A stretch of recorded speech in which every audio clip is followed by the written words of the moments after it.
Hi, this is Mitch Kokai from Carolina Journal, and I am joined by Daniel Hannan, who's a special guest in North Carolina, speaking as the Pope Lecturer at North Carolina State University, and also speaking for an audience at the John Locke Foundation. And because you're at the John Locke Foundation, you focus quite a bit on the role that John Locke played in our modern society and why things are so good for us today in ways that our ancestors never could have even dreamed of. Just how important was John Locke to our world today? I think he has as good a claim as anyone, Mitch, to have invented the modern world, at least politically. So the things we take for granted, the idea that sovereignty comes from the people, the idea that you're free to make your own decisions, that you're not bound by caste or birth or tradition. We've had a couple of hundred years to get used to these things, but they were revolutionary when he set them forward. And of course, they found their highest and purest form here in the U.S. Republic, in that little secular miracle that happened in the old courthouse in Philadelphia. So, honestly, I mean, if I were a U.S. citizen, I'd be talking about him all the time, and I don't really get why he's so overlooked. You pointed out in your discussion for us that a lot of what comes out of Locke, and that many of us have taken for granted, is something that is really counterintuitive and has been for the entire existence of man, that this is something that really has only come about in the modern era. Why is that something that is difficult to keep going then?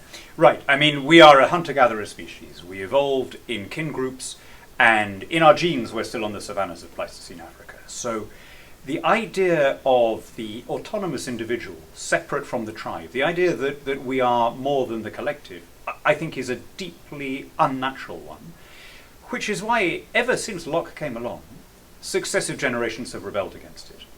It's soulless, it's materialistic, we've lost what really matters, which I can only describe as the most ungrateful attitude imaginable, given the material and philosophical prosperity that he's given us, the freedom to do things, the freedom to think and to explore things, as well as this unbelievable rise in living standards. And yet every generation, despite benefiting from these things, rejects the formula, the individualism and the property rights and the contract and all the other things he set forward that made it possible. Despite the rejection, these ideas and ideals have continued to have a strong hold in our society and others that are based on those same theories. But you pointed out also in the most recent years, especially since maybe 2010 or so, there really has been a decline in the move toward freedom. Yes. And a move back toward some of the things that our ancestors would have seen as just par for the course. Absolutely right. So one expression of this is what we loosely could group under the headline of identity politics or woke. Locke was very big on the idea of breaking caste, that there wouldn't be a hereditary aristocracy with special privileges, that we were all the same before the law. And if you think about it, all forms of identity politics, especially those that rest on a kind of racial narcissism, are a pre-Lockean concept of inequality before the law. There's also, I think, since the lockdown, been an authoritarian spasm occasioned by the pandemic and the response to it. People are much more demanding of big government now, much less willing to look to their own virtues and endeavours. It's very difficult to take benefits away from people once they've got them, and this is why government grows when there are wars and crises, and I'm afraid globally we've had a massive example of that since 2020. So given these new forces, and you spelled out some of the reasons why this might be true, including the smartphone and some other factors, what needs to happen to get us back toward where we ought to be? It's very difficult, right? So, I mean, why has all this happened since 2010? Smartphones would fit the timeline, the global financial crisis fits the timeline, the population movements and the consequent loss of a high social capital, high trust society, or something else. I don't know. It may be a combination of things. But the only way to get back to the Lockean miracle is to teach it, because it's precisely the counterintuitive ideas that you have to teach. Right? You have to explain to people that the world is round, and that it rotates around the sun, right? People are not generally going to just tumble to that themselves. That's what I mean by counterintuitive, something that runs up against instincts and intuitions that were evolved for a very different society.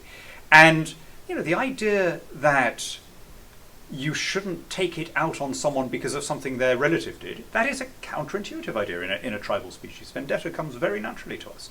The idea that people that you don't like might still be telling the truth, that is a counterintuitive idea. The idea, in fact, that there is such a thing as an objective truth that you can reach through reason and logic, rather than having it handed down to you with authority, that is a counterintuitive idea. And if we're not teaching those things in our high schools and in our colleges, we're in trouble, and I'm afraid we're not.